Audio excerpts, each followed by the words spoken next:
قوم اور ملک کی فکر رکھنے والے لوگ اور اس اجتماع کے اندر شریک ہونے والے احباب علماء، حقیقت یہ ہے کہ وقت کے مسئلے پر حضرت مولانا خالد سیف اللہ صاحب کے متعدد اجتماعات، جیسا کہ آپ نے ابھی مقررین سے سنا، ایک بڑے اہم اور امت کے لیے انتہائی مفید ترین مسئلے پر روشنی ڈالنے کے لیے اور وقت کی حکومتوں کو اس طرف لانے کے لیے ایک بہترین وسیلہ ہیں اور ہونے چاہیے۔ ہم کوئی بھیک نہیں مانگ رہے ہیں، ہمارے آباء و اجداد کی ملکیت تھی جو انہوں نے بعد میں آنے والی نسلوں کی اقتصادی، تعلیمی، معاشرتی زندگی کو بہتر بنانے کے لیے اوقاف دیے۔ ہم اگر ان اوقاف کی طرف متوجہ ہوتے ہیں اور کسی گورنمنٹ سے یہ کہتے ہیں کہ ہمارے آباء و اجداد کے اوقاف ہمیں دے دیے جائیں اور گورنمنٹ کے قبضے سے یا افراد کے قبضے سے نکال کر انہیں اوقاف کی شکل کے اندر دیا جائے، ان کے لیے ترقی کے راستے کھولے جائیں، تو یہ ہمارا کوئی مطالبہ ناجائز نہیں ہے، بلکہ یہ مطالبہ ہمارا حق ہے۔ جمعیت علماء ہند نے اس سلسلے میں ملک کی آزادی کے بعد سے برابر توجہ کی ہے۔ جمعیت علماء ہند کا سن 48 میں جلسہ ہوا بمبئی میں سالانہ، جمعیت علماء خاموش ہے اوقاف کے سلسلے میں۔ 49 میں ہوا لکھنؤ میں، جس میں حضرت مولانا ابوالکلام آزاد رحمۃ اللہ علیہ کا بہت مشہور و معروف خطبہ ہے، تقریر ہے، جس نے دلوں کو جھنجھوڑ ڈالا ہے۔ سن 51 میں جمعیت علماء ہند کا اجلاس حیدرآباد میں ہوا۔ یہ اجلاس حالات کے اندر فرق پیدا ہو چکے تھے۔ اس اجلاس کے اندر شیخ الاسلام مولانا سید حسین احمد مدنی اللہ مرتضی میں 51 میں حیدرآباد کے اجلاس میں اوقاف کے مسائل کی وضاحت کرتے ہوئے فرمایا، وقف مذہبی حیثیت سے ہمیشہ قابل احترام رہا۔ یہ واقف کی باقیات صالحات میں سے ہوتا ہے، اس کے ذریعے ضرورت مندوں کو دائمی فائدہ اور واقف کو ہمیشہ اجر و ثواب ملتا ہے۔ دور حاضر میں مسلمانوں کی اقتصادی مشکلات اور ضروریات کو مد نظر رکھتے ہوئے اوقاف کی اہمیت بہت بڑھ جاتی ہے۔ مسجد اور دوسری عبادت گاہوں، خانقاہوں، قبرستانوں، نیز مذہبی و دینی درسگاہوں کی مالی ضرورتیں، تعلیمی وظائف، یتیموں اور بیوہ عورتوں کی نگہداشت، جس کی طرف مولانا خالد سیف اللہ صاحب نے اشارہ کیا تھا، اور اسی طرح کی دیگر اہم دینی اور ملی ضرورتوں کو ان کے ذریعے سے پورا کیا جا سکتا ہے، مگر افسوس کہ انقلاب زمانہ نے ان کو ختم کر دیا۔ میں سمجھتا ہوں کہ ملک کی آزادی کے بعد یہ سب سے پہلا موقع ہوگا کہ جب اوقاف کے سلسلے میں ہمارے اکابر نے زبان کو کھولا ہے، اس سے پہلے نہیں کھولا۔ اس لیے کہ مسئلہ ملک کی تقسیم اور آزادی کے بعد تو مسئلہ مسلمان کے وجود کا تھا، مسلمان اپنے اس ملک میں جہاں ہزاروں سال سے وہ رہتا ہے، وہ اپنے اس وجود کو اسلامی تشخص کے ساتھ زندہ کیسے رکھے؟ آگ لگ چکی تھی پنجاب میں، دلی اجڑ چکا تھا، یہ سمجھیے کہ شمالی ہندوستان آبلا برپا تھا، یہ نہیں لگتا تھا کہ آج ہم ہیں کل رہیں گے کہ نہیں رہیں گے۔ ہمارے وہ اکابر جو میدان میں کام کر رہے تھے اس وقت تو جماعتیں تھی بھی نہیں، انہوں نے اس مسلم اقلیت کو اتنا سہارا دیا کہ ہمارا وجود تو آج اتنا مستحکم ہے کہ بڑے سے بڑا فرقہ پرست، میں کہتا ہوں فرقہ پرست حکومتیں مسلمان کے وجود کو ہندوستان میں چیلنج نہیں کر سکتی۔ بے شک ہمالیہ پہاڑ اپنی جگہ سے چل سکتا ہے، مسلمان کے وجود کو کون چیلنج کر دے گا؟ ابتدائی 2 سالوں کے اندر محنت و مشقت کر کے مسلمان کا وجود مستحکم ہو گیا۔ اب اس کے بعد لڑائی حقوق کی تھی، انہوں نے سن 51 کے اندر اپنے حقوق کی طرف اشارہ کر دیا۔ من جملہ ان حقوق کے ہمارا ایک حق ہے، اوقات جو ہمارے باپ دادا کی ملکیت تھی انہوں نے دیا ہے۔ یہ حقوق کا مسئلہ بھی صرف اس بنیاد پر ہے، میں کہتا ہوں کہ ملک کا دستور سیکولر دستور ہے۔ میں یہ بات کہتا ہوں اور مجھے کوئی تکلف نہیں، مجھے لوگ گالیاں بھی دیتے ہیں، مارنے کی دھمکیاں بھی دیتے ہیں کہ پٹیل اور ان کے ہم نوا یہ چاہتے تھے کہ ملک کا دستور سیکولر دستور نہیں، ہندو اسٹیٹ بنے۔ جمعیت علماء ہند کے لوگ تھے، مولانا ابوالکلام آزاد، حضرت مولانا عبد الرحمان صاحب، مفتی کفایت اللہ صاحب، ان لوگوں نے کھڑے ہو کر کے کہا کہ آپ نے ہم سے جیسے جیسے ملک کی آزادی قریب آتی رہی، ہم آپ سے عہد لیتے رہے کہ وعدہ کرو کہ ملک آزاد ہوگا تو دستور سیکولر دستور ہوگا۔ علماء ہند اور مسلمانوں کی یہ طاقت تھی کہ ان کے سامنے سر جھکایا، پٹیل ناکام ہوئے اور ملک کا دستور سیکولر دستور۔ انہوں نے قوت کے ساتھ یہ بات کہی کہ اگر ملک تقسیم ہوا ہے، تقسیم پر دستخط آپ نے کیے ہیں، ہم نے کبھی اس کے سامنے سر نہیں جھکایا۔ ہماری پگڑیاں اچھالی گئی، ہماری ٹوپیوں کو روندا گیا اور ہمارے بھائیوں نے روندا، ہمارے مذہب لوگ مسلمانوں نے روندا، لیکن ہم اپنے موقف سے 1 انچ کبھی پیچھے نہیں آئے۔ ہم نے کبھی اس کی تائید نہیں کی کہ ملک تقسیم ہوا، آپ نے بیٹھ کر کے دستخط کیا، ہم سے جو وعدے کیے تھے ان وعدوں کو پورا پورا کیا گیا۔ آج ملک کا سیکولر دستور جس میں آج ہم اس ہال میں بیٹھ کر کے مطالبہ کر رہے ہیں کہ ہمارے اوقاف ہمیں دو، وہ ہماری ملکیت ہے، اگر حکومت اس کے اوپر قاسمانہ قبضہ کیے ہوئے، یہ قبضہ ناجائز ہے،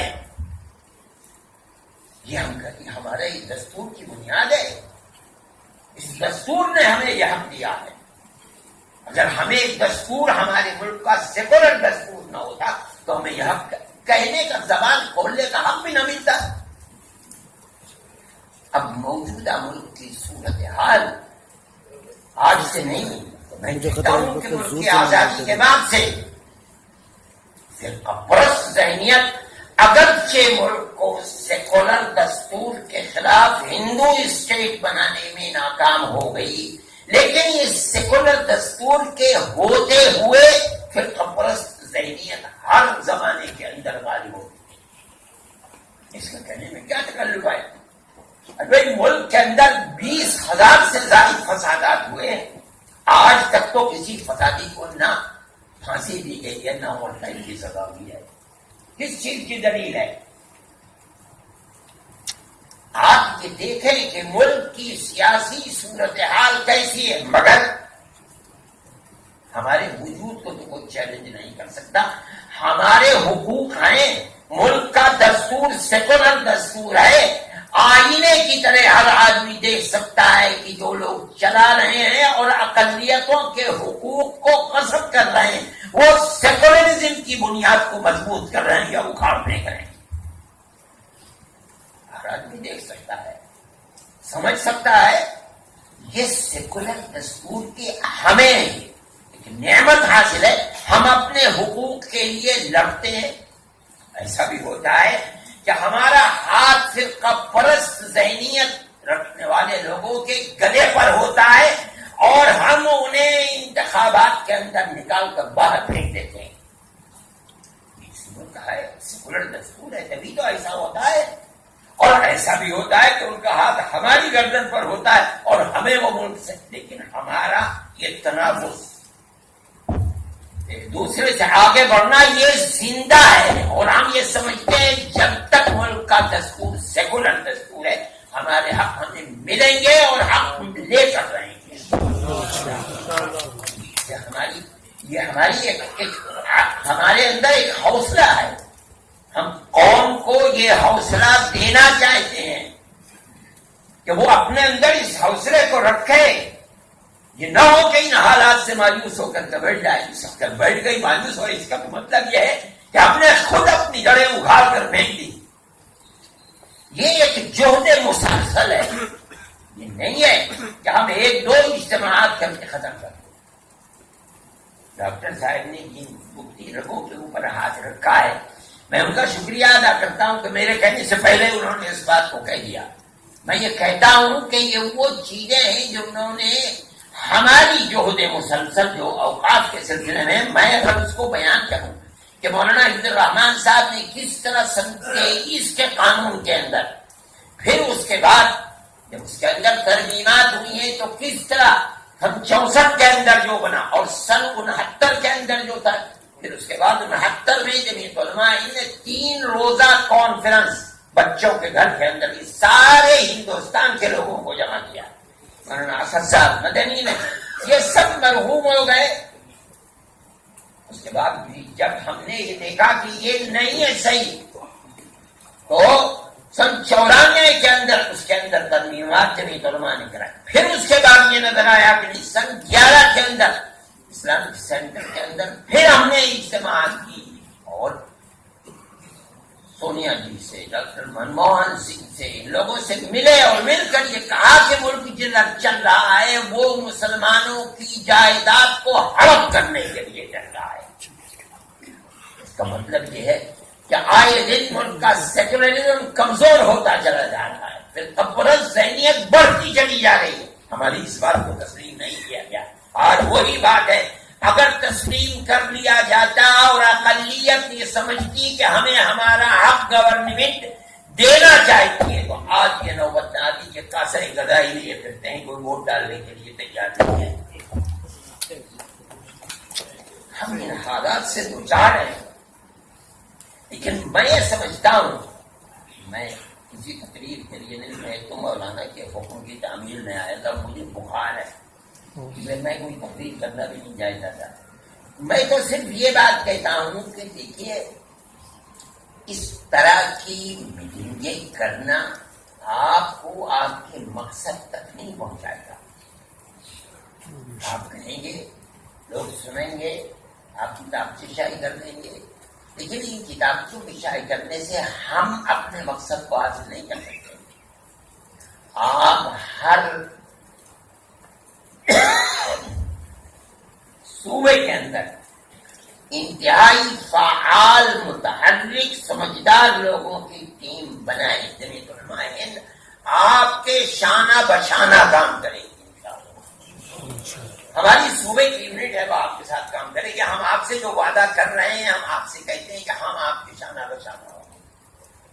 وہ جو آپ سب سے پہلے قانون کے اندر جو چیز بھی آپ کو مل سکتی ہے، آپ اس چیز کے لیے وہاں کی حکومت کو تیار اگر کر سکتے ہیں، اتنا پریشر ڈال سکتے ہیں عمومی اجتماعات کا، مسلمانوں کی گیدرنگ کر کے کہ گورنمنٹ آپ کے سامنے جھکے، اور وہ چیزیں جن پر گورنمنٹ کا قبضہ ہے اور قبضہ غاصبانہ ہے، آپ ان کے ہاتھ سے ان کو نکالیں۔ اگر یہ نہیں کریں گے تو پارلیمنٹ کا قانون آپ کی کوئی مدد نہیں کروائے گا.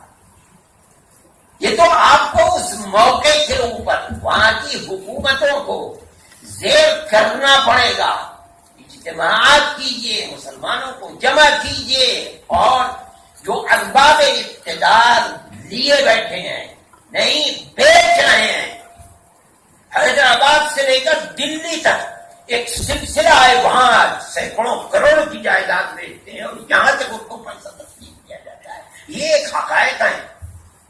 کس طرح اب اس کے اوپر قابو پا سکتے ہیں؟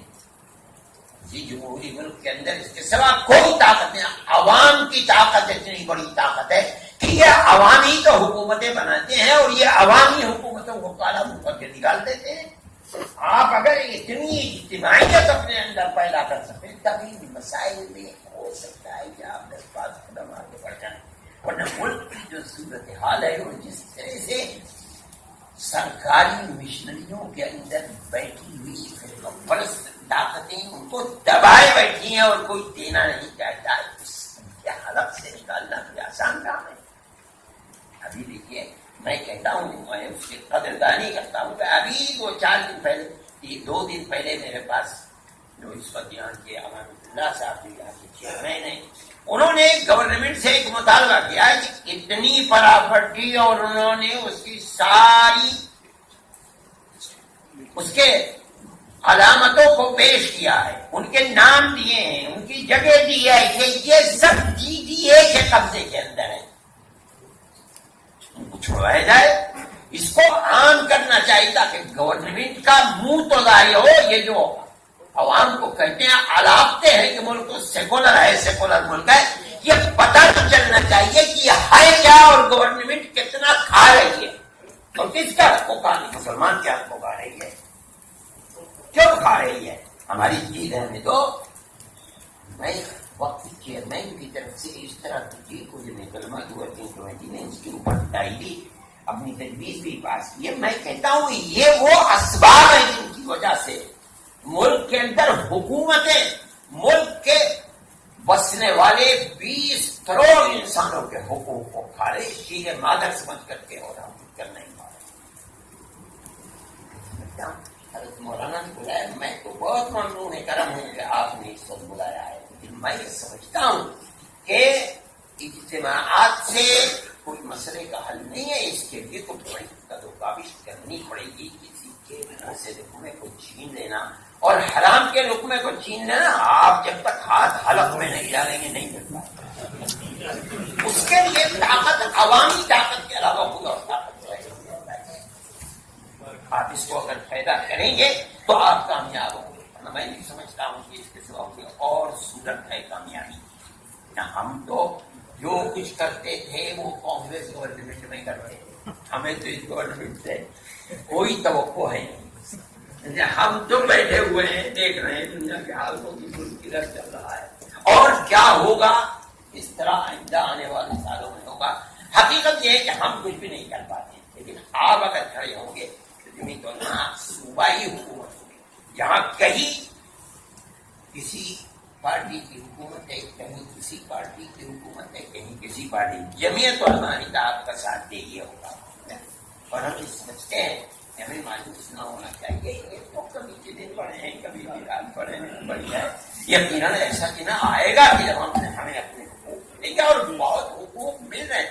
آج کا مسلمان جس جگہ کھڑا ہے اقتصادی اعتبار سے، تعلیمی اعتبار سے، حکومتوں نے پالیسی بنا کر مسلمان کی نسل کو دفن کرنا چاہیے. میں پوچھتا ہوں کہ کیا مسلمان وہی کھڑا ہے جہاں 70 سال پہلے تھا؟ آج دولت کا کیا حال ہے مسلمان کے بعد؟ صحیح ہے برادران وطن کے برابر نہیں ہے، لیکن تعلیمی اعتبار سے، دولت کے اعتبار سے، معاشرتی اعتبار سے آج مسلمان کہیں نہ کہیں کھڑا ہے. یہ اپنی طاقت سے، ورنہ فرقہ پرست ذہنیت نے اس کو ایک قدم بھی چلنے کی اجازت نہیں دی ہے. اس لیے میں سمجھتا ہوں کہ آپ جس چیز کو لے کر بڑھے ہیں، اللہ کی ذات سے ہمیں توقع ہے کہ وہ ہماری نصرت کرے گا اور ہم اپنے حق کو حاصل کرنے میں آج نہیں تو کل ہوگی انشاءاللہ. میں آپ کو یقین دلاتا ہوں کہ انشاءاللہ جو علماء آپ